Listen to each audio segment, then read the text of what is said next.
welcome to all the classic car enthusiasts. We're doing a Q&A tonight with Amir and myself, like you asked us to. We've got about 15 questions, and if the answers get too long, we can just do this and pull the seat back like that. So I'm going to get comfortable, but then you won't be able to see me, I don't think, can you? Can you still see me? Anyway, right. So I'm going to put on the video. I'm going to show you the workshop all cleaned up at the end, and also a bit of a friend of ours has an alpaca farm, and if somebody stops moving around, it'll be good. Has an alpaca farm, and I've got a little shot of some of the alpacas, and they're just really cute animals.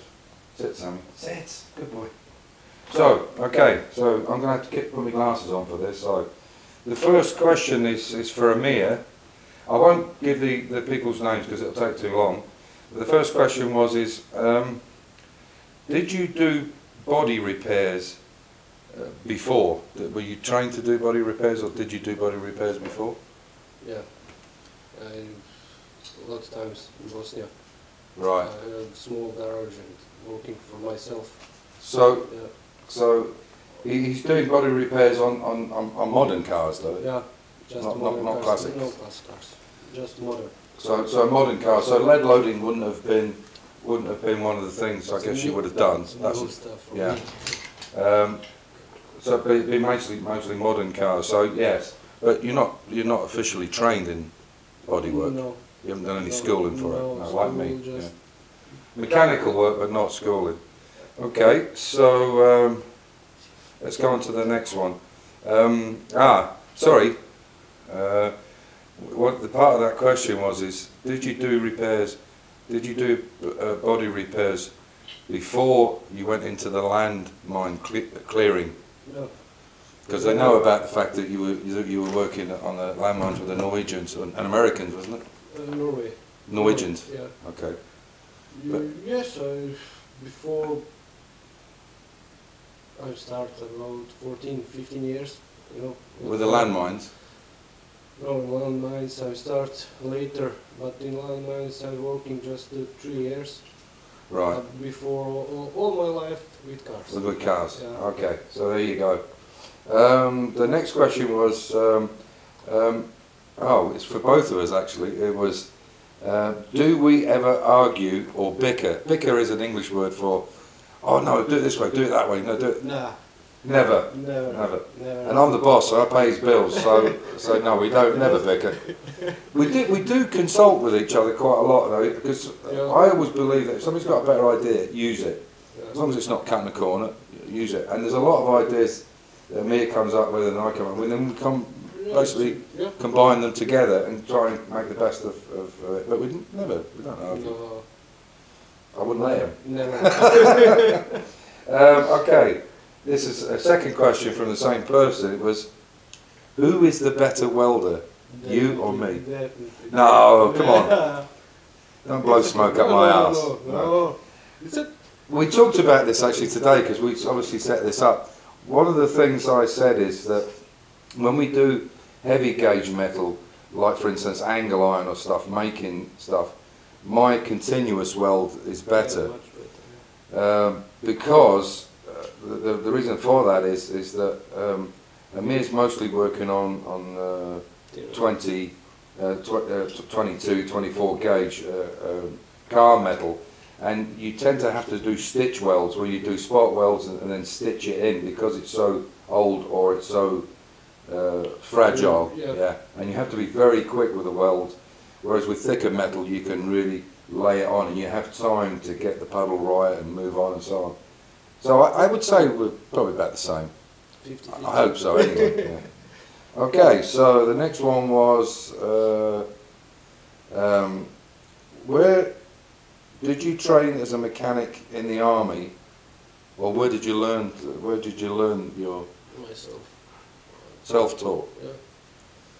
So I say start, I think 14. 15 years old. Yeah. And I start with some guys, you know. Was teaching you a little bit here and there. Not teaching, you know, just how do you, sorry, do you just talk about cars, and then we start with Sits. Zastava. But has this been something so you've really taught yourself Yeah. more than get it from anybody else? No. For me, it was the other way around. I loved cars right from the minute I was a young boy. I always had cars and you know, push bikes, that kind of stuff, and I loved everything mechanical. When I was in the Marines, I worked in the workshop, the heavy workshop, and although that wasn't my main job, and then when I came out of the Marines after my 9 years of service, I did a course at Dundee Technical College in motor mechanical engineering, or mechanical, wasn't engineering, mechanical repairs on light mechanical equipment. So, yeah, but it's very much the same. I think you learn more when you're out of something than you do when you go to some college, because all you're doing is paperwork half the time. So I was being asked, this is one for me, I was being asked about the E-Type, what I'm intending to do with the E-Type. I've had the car now for about 6 years, I think, in total, and it's probably been, what, 2 years since it's been finished? Yeah. About 2 years it's been finished, it's been restored, and I'm seriously thinking about selling the car on. Not just for the money aspect of it, but I've enjoyed building it and I've enjoyed driving it, but it is a very unpractical car, but that's not what the point was about. I think the prices have got to a point now where they've reached peak, and I do believe the market will come down a bit, but that's not the reason I would sell it. I would sell it to buy some more projects and fund a new appendix to the workshop, so we don't have all the dust in here. So that was another question. The next one was, okay, what was it? Did you, this was from, I actually remember this one, this was from DB in Scotland, Sean's mate, Yeah. Sean Coyle's mate. He said, did you understand what Sean was saying? Yeah. You could understand his language? He wasn't too broad Scottish or? No, but okay, 80%. 80%. Yeah. So there you go, Sean, DB. 80% he got what you were saying, so that's something. Another question was for me, why Austria? Why did I end up in Austria? It's a bit of a long one, so I'll shorten it up a bit. Basically, I lived in Australia for 12 years. I immigrated to Australia with my second wife, and it was never really home to me, and I was working away overseas in an oil patch. And due to circumstances, we split up, and we were going through a divorce when I met my wife, Amina, and she happened to be from Austria and lived in Vienna, and this is how I ended up here.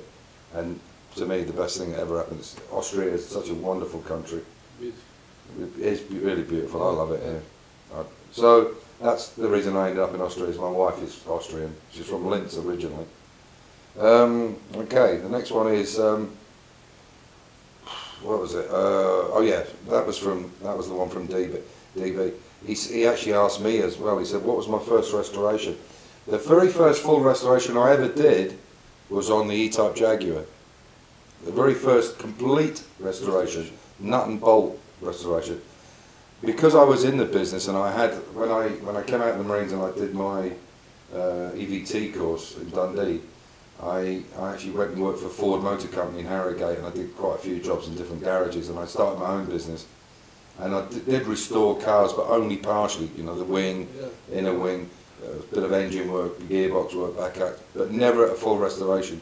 The very first car I ever built completely from scratch was a kit car, and I can't actually remember the name of it now. It was called a Dutton Phaeton it was called, and it was a guy, and he asked me to build it, so it was the first car I ever built. But the E-Type was the first ever full restoration. Welcome to a clean garage. Well, pretty clean compared to what it was. That's the man that's done most of the work, because I've been loafing off down at the physiotherapist and going to see a friend with his llamas. Yeah, look, look, you can actually see the floor is green.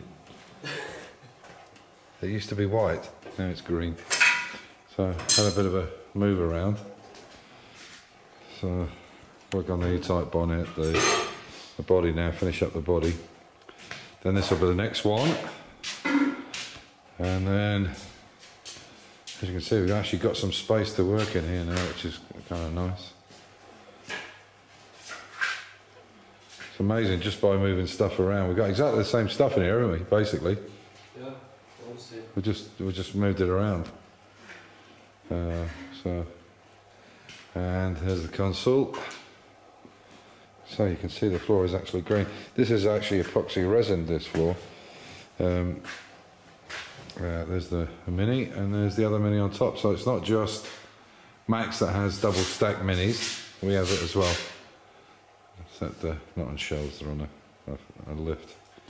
You can see it's really manky. Look at the dust that's on it. And that one there from yesterday. So yeah, that's it.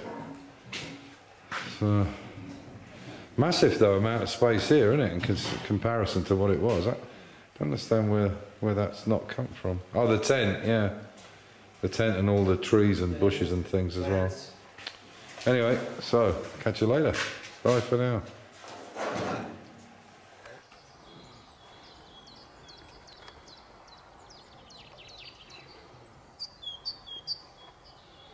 Oh, they're not. Look at them now. The little typical, the little one's got his head in a bucket. Would do, wouldn't he? Wait.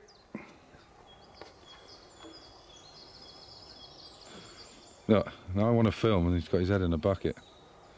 There you go, he's put his head up now. Cute though, isn't he? Yeah. Just coming out a little bit. So how many you got now? Got 18. 18 of them. How many of them are female? 9. Ah.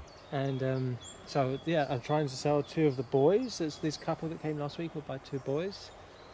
The grey one there, she's about to have the next baby. Could come any day now. All right. And then, How's it been with the winter with them? Difficult? oh, it's just because they've been eating so much hay because the meadow's so bad. There was no grass. And now I'm going to reseed it in a couple of weeks. So I've just let them eat what's there now because it's already ruined. And then with a friend's going to come and we're going to reseed the whole meadow.